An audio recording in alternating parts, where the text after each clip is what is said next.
Hi ladies, this is Rachel, and in this video I'm going to be talking about the different phases of the cycle and how to tell what phase you're in.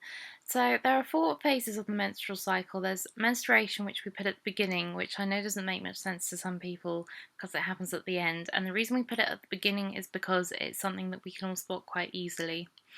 Then we have the follicular phase, and this is where the follicle is maturing in the ovary and it produces estrogen.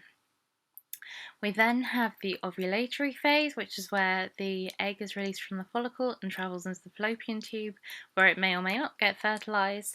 And then we have the luteal phase, where the body doesn't know whether it's pregnant or not yet, and so it's trying to keep a warm, nourishing environment in case the egg has implanted in the endometrium. And then, of course, if it hasn't been fertilized, then we have our period and the bleed starts and the process starts again.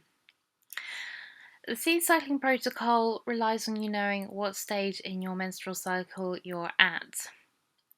So there are several ways we can do this. Now, first of all, day one of the cycle. This is always the first day of your period. If you have spotting before you start your flow, then the spotting doesn't count as your period. The first day of flow counts as your period. If you start your period in the evening, that is still day one of your cycle, even though it doesn't feel like you've had a full day of bleeding. Spotting ovulation is a bit more difficult. Now, if you chart your temperatures, you will spot when ovulation occurs. If you're charting cervical fluid, and the free chart that if you're on my email list you will have received, that you can print out, you can mark your cervical fluid there, and basically you start off by getting thick, clotty, almost dry cervical fluid, and then it slowly gets more moisture, so it becomes creamier and looks a bit more like lotiony until you eventually get what we call egg white cervical fluid, and that is clear, stretchy, watery. There's lots of it. You notice it when you wipe, and then you have nothing, and when you go to that nothing, we assume you've ovulated. If you can't find that chart, or you would like it sent to you again for whatever reason, put your email address in the comments section of this video and it'll get sent out to you. There will be a delay because obviously I don't sit on Facebook all day long.